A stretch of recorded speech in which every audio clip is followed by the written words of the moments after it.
마카베오기 상권 3장 유다 마카베오에 대한 찬사. 마카베오라고 불리는 그의 아들 유다가 그 뒤를 이었다. 유다의 모든 형제와 아버지에게 합세하였던 이들이 모두 그를 도와 기쁘게 이스라엘을 위하여 전쟁을 하였다. 그는 자기 백성의 영광을 널리 떨쳤다. 거인처럼 가슴바지 갑옷을 입고 무기를 허리에 차고 전투할 때마다 칼을 휘두르며 진영을 보호하였다. 그는 사자처럼 활약하였으니 먹이를 보고 으르렁거리는 힘센 사자 같았다. 그는 무도한 자들을 짜차 내쫓고 자기 백성을 괴롭힌 자들을 불살라 버렸다. 무도한 자들은 그가 두려워 움츠러들고 무법을 일삼던 자들은 모두 어쩔 줄 몰라 하였다. 그의 손으로 구원이 순조로이 이루어졌다. 그는 많은 임금에게 쓴맛을 보게 하였지만 그 위협은 야곱을 기쁘게 하였다. 사람들은 영원토록 그를 기억하며 기릴 것이다. 그는 유다의 성읍들을 두루 다니며 그곳에서 사악한 자들을 몰살시켜 이스라엘에서 진노를 돌려놓았다. 그는 땅끝까지 이름을 떨치고 멸망해가는 이들을 한데 모았다. 유다 마카베오의 첫 승리. 아폴로니우스는 이스라엘을 공격하려고 이 민족들과 일부 사마리아인들을 모아 큰 군대를 조직하였다.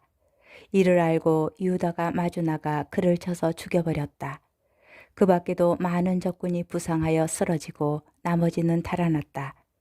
유다인들은 그들에게서 전리품을 거두었는데 아폴로니우스의 칼은 유다가 차지하여 평생 그 칼을 가지고 싸웠다. 유다가 한때의 군사와 자기에게 충실한 이들의 무리를 한데 모아 전쟁에 나섰다는 말을 듣고 시리아 군대의 장수 세론은 이렇게 말하였다. 이제 내 이름을 떨치고 이 왕국에서 영광을 누려야지. 임금님의 말씀을 비웃는 유다와 그의 병사들을 무찔러야지. 사악한 자들로 이루어진 강력한 군대도 그를 도와 이스라엘 자손들에게 복수하려고 그와 합세하여 함께 올라왔다. 세론이 벳호른 오르막길에 가까이 왔을 때 유다는 얼마 되지 않는 군사를 거느리고 그를 맞아 싸우러 나갔다. 이들이 자기들을 치러 오는 군대를 보고 유다에게 말하였다. 얼마 되지 않는 우리가 저렇게 많고 강한 자들과 어떻게 싸울 수 있겠습니까? 그러자 유다가 대답하였다. 적은 수로도 많은 수를 쉽게 막을 수 있다. 하늘이 구하려고 할 때에는 수가 많고 적은 것이 문제가 되지 않는다. 전쟁의 승리는 군대의 크기가 아니라 하늘에서 내려오는 힘에 달려 있다. 저들이 방자하고 무도하게 우리와 우리 아내와 아이들을 없애버리고 약탈하려고 덤벼들지만 우리는 우리의 목숨과 관습을 지키려고 싸우는 것이다. 그분께서 친히 우리 앞에서 저들을 무너뜨리실 것이니 너희는 저들을 두려워하지 마라. 유다가 말을 마치고 세론과 그의 군대를 급습하자 그들은 유다 앞에서 무너졌다. 유다는 벳호론 마지막 길을 달려 들판까지 뒤쫓아갔는데 그들 가운데 800명이 쓰러지고 나머지는 필리스티아 땅으로 달아났다. 그러자 사람들은 유다와 그의 형제들을 두려워하기 시작하였고 주변의 민족들은 공포에 사로잡히게 되었다. 유다의 명성은 임금에게까지 알려지고 민족들마다 그가 한 전투들을 두고 이야기하였다.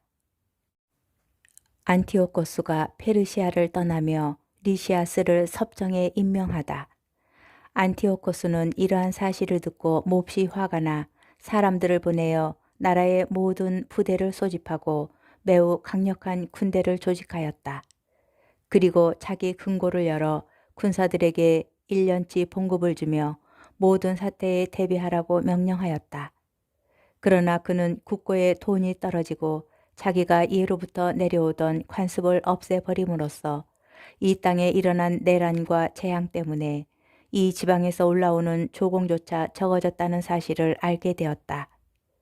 그리하여 그는 이전의 임금들보다 경비와 선물을 아끼지 않고 넉넉히 주워오다가 이제는 그렇게 할 돈이 없지 않을까 걱정하게 되었다. 크게 당황한 그는 페르시아로가 그곳 여러 지방에서 조공을 거두고 많은 돈을 모아오기로 결심하였다. 그는 탁월한 인물이면서 왕족인 리시아스에게 유프라티스 강에서 이집트 경계에 이르기까지 임금의 행정을 맡겼다. 그리고 자기가 돌아올 때까지 자기 아들 안티오코스를 맡아 기르게 하였다. 또한 그에게 군대의 절반과 코끼리들을 주면서 자기가 하려고 했던 모든 일에 관하여 지시를 내렸다.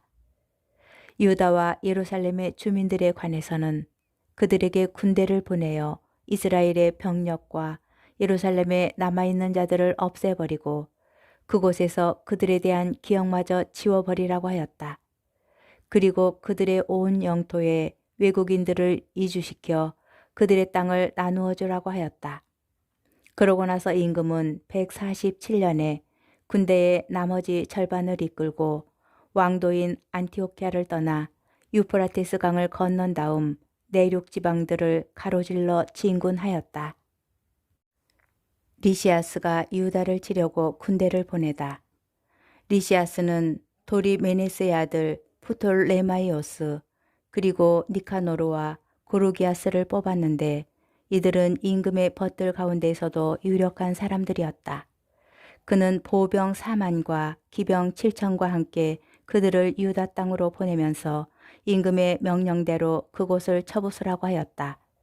그들은 모든 군대를 이끌고 진군하여 평야 지대에 있는 엠마오 부근에 진을 쳤다. 그러자 그 지방의 상인들이 이 소문을 듣고 이스라엘인들을 노예로 사려고 아주 많은 은과 금과 족쇄들을 가지고 그들의 진영으로 갔다. 시리아 군대와 필리스티아인들 땅의 군대도 그들과 합세하였다. 유다와 그의 형제들은 불행이 더욱 커져 자기들의 영토 안에 군대가 진을 치는 것을 보았다. 또한 그들은 백성을 파멸시키고 몰살시키라는 임금의 명령이 내려졌음을 알고는 서로 우리 백성을 폐허해서 일으키고 우리 백성과 성소를 위하여 싸우자 하고 말하였다. 그래서 회중이 모여 전쟁을 준비하고 기도를 드리며 자애와 자비를 청하였다. 예루살렘은 광야처럼 인적이 없고 그 자녀들 가운데 드나드는 이가 아무도 없다. 성소는 짓밟히고 성체는 애국인들에게 점령되어 이민족들의 거처가 되었다. 야곱에게서 기쁨이 사라지고 피리 소리와 비파 소리도 끊어졌다. 유다인들이 미츠파에 모이다. 그들은 함께 모여 예루살렘 맞은쪽에 있는 미츠파로 갔다. 전에 이스라엘의 기도소가 미츠파에 있었기 때문이다. 그들은 그날 단식하고 자루옷을 둘렀다. 또 머리에 채를 뿌리고 옷을 찢었다. 그러고 나서 이 민족들이 거짓 신들의 상에게 물어보곤 하는 것을 자기들도 알아보려고 율법서를 폈다. 그들은 사제옷과 만물과 11조도 가져왔다.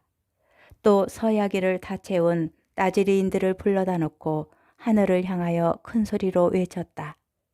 이들을 저희가 어떻게 해야 하며 어디로 데려가야 합니까?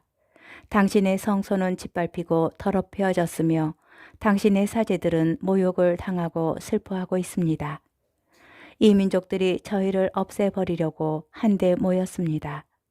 당신께서는 그들이 저희에게 맞서 무슨 계략을 짜고 있는지 아십니다. 당신께서 저희를 도와주지 않으시면 저희가 그들을 어찌 당해낼 수 있겠습니까? 그들은 나팔을 불고 큰 소리로 외쳤다. 그런 다음 유다는 천인 대장과 백인 대장, 50인 대장과 10인 대장들을 임명하여 백성을 지휘하게 하였다. 그리고 율법에 따라 집을 짓던 이들이나 갓 장가든 사람들, 포도밭에서 포도나무를 심던 이들이나 겁 많은 자들은 저마다 제 집으로 돌아가라고 하였다. 그러고 나서 군대는 진군하여 엠마오 남쪽에 진을 쳤다. 그때 유다가 말하였다. 무장을 갖추고 용사가 되어라. 아침 일찍 이 민족들과 싸울 준비를 하여라. 그들은 우리와 우리 성소를 없애버리려고 모여있다.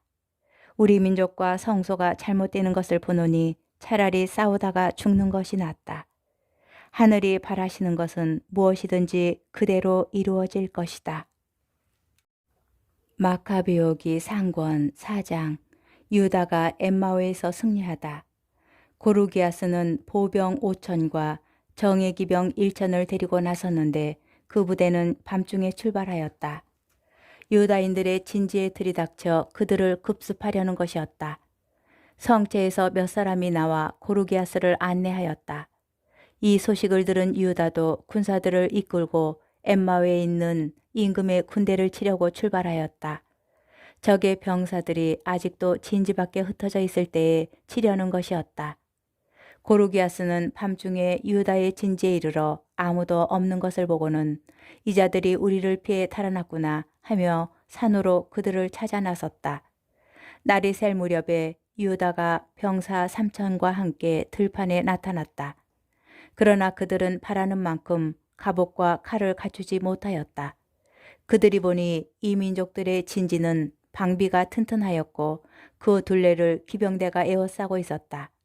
더구나 그 자들은 전투에 익숙한 자들이었다.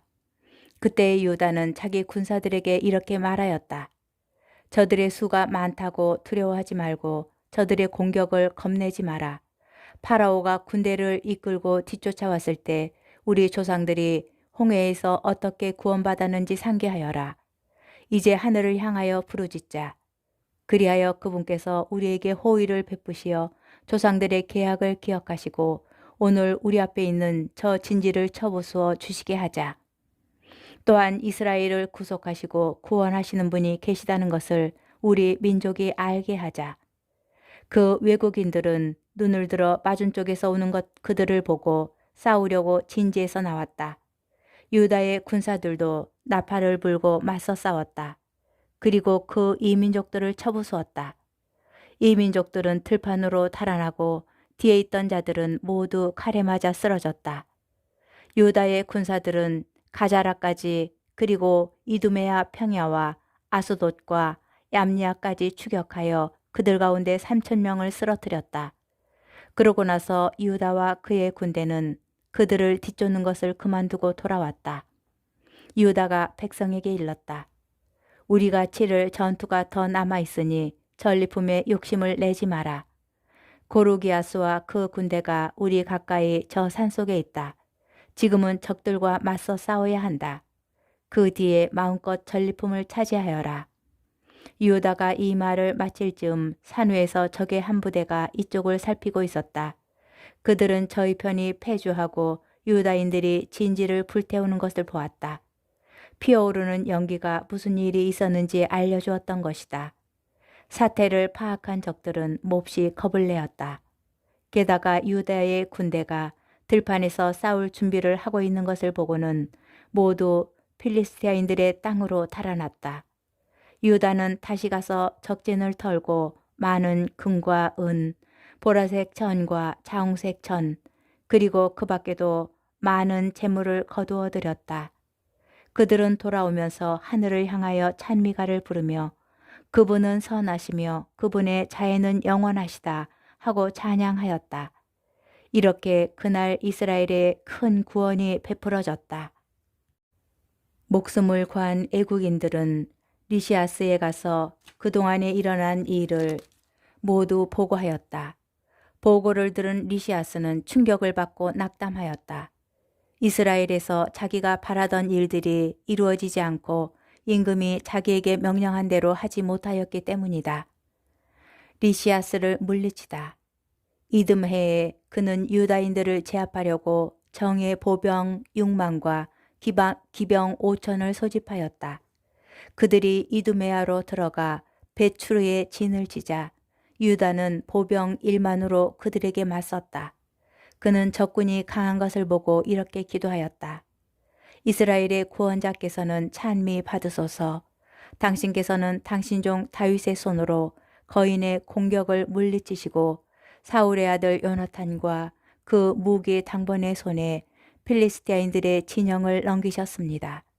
저 진영을 당신 백성 이스라엘의 손에 넘겨주시고 저들이 자기들의 보병과 기병을 수치스럽게 여기도록 해주십시오. 저들을 겁에 질리게 하시고 저들의 만용을 꺾으시며 저들이 파멸을 당하여 떨게 해주십시오. 당신을 사랑하는 이들의 칼로 저들을 내리치십시오.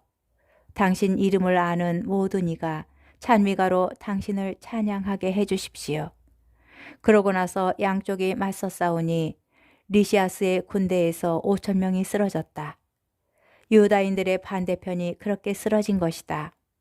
리시아스는 자기 부대가 패주한 반면 유다의 부대는 사기가 올라 죽든 살든 용감히 싸울 준비가 된 것을 보고 안티오키아로 퇴각하였다. 그리고 유다 땅에 다시 쳐들어오려고 더 많은 용병을 모집하였다. 성전을 정화하고 다시 봉헌하다. 유다와 그 형제들은 이제 우리 적을 무찔렀으니 올라가서 성소를 정화하고 봉헌합시다 하고 말하였다. 그래서 온 군대가 모여 시온산으로 올라갔다. 올라가 보니 성소는 황폐해졌고 제단은 더럽혀졌으며 대문들은 다 타버렸고 뜰은 숲이나 산처럼 잡초가 우거져 있었다. 그곳에 방들도 부서져 있었다. 그들은 옷을 찢고 크게 통곡하며 머리에 채를 뿌리고 나서 얼굴을 땅에 대고 엎드렸다. 그리고 나팔 소리를 신호로 하늘을 향하여 부르짖었다. 그 뒤에 유다는 병사들에게 명령을 내려 성소를 정화할 때까지 성체 안에 있는 자들을 공격하게 하였다. 그리고 흠이 없고 율법에 헌신하는 사제들을 뽑아 성소를 정화하고 더럽혀진 돌들을 부정한 곳으로 치우게 하였다. 그들이 더럽혀진 번제 제단을 어떻게 할까 논의하는데 좋은 생각이 떠올랐다. 이 민족들이 제단을 부정하게 만든 일로 자기들이 조롱거리가 되지 않도록 그것을 헐어버리자는 것이었다. 그리하여 그들은 제단을 헐어버렸다. 그리고 예언자가 와서 말해줄 때까지 그 돌들을 성전 산 적당한 곳에 쌓아두기로 하였다. 이어서 율법에 따라 다듬지 않은 돌들을 가져다가 이전의 제단과 같은 제단을 새로 쌓았다. 그리고 성소와 성전 내부를 복구하고 뜰을 축성하였다. 그들은 또 거룩한 기물들을 새로 만들고 등잔대와 분향 제단과 상을 성전 안에 들여다 놓았다. 그러고 나서 제단 위에서 향을 피우고 등잔대에 등에 불을 붙이니 등불이 성전 안을 비추었다. 또 상위에는 빵을 차려놓고 휘장을 쳤다. 이렇게 그들은 시작한 일을 모두 마쳤다.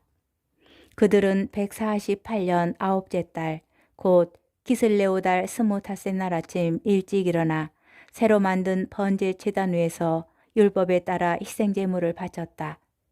이 민족들이 제단을 더럽혔던 바로 그때 그날 그들은 노래를 하고 수금과 비파와 자바라를 연주하며 그 제단을 다시 봉헌한 것이다. 온 백성은 얼굴을 땅에 대고 엎드려 자기들을 성공의 길로 이끌어 주신 하늘을 찬양하였다. 그들은 여드레 동안 제단 봉헌을 경축하였는데 기쁜 마음으로 번제물을 바치고 친교 제물과 감사 제물을 드렸다. 또 성전 앞면을 금광과 방패로 장식하고 대문을 새로 만들었으며 방에도 모두 문을 달았다. 백성은 크게 기뻐하였다. 이렇게 하여 이 민족들이 남긴 치욕의 흔적이 사라졌다. 유다와 그의 형제들과 이스라엘 온 회중은 해마다 그때가 돌아오면 기슬레오 달 스무닷새 날부터 여드레 동안 제단 봉헌 축일로 기쁘고 즐겁게 지내기로 결정하였다. 그들은 또 시온산 둘레에 높은 성벽을 쌓고 튼튼한 탑을 세워 이 민족들이 전에 한 것처럼 그곳을 짓밟지 못하게 하였다. 유다는 그곳을 지킬 군대도 배치하였다. 그러고 나서 벳추르의 수비를 강화하여 백성에게 이두메아 쪽 요새를 마련해 주었다.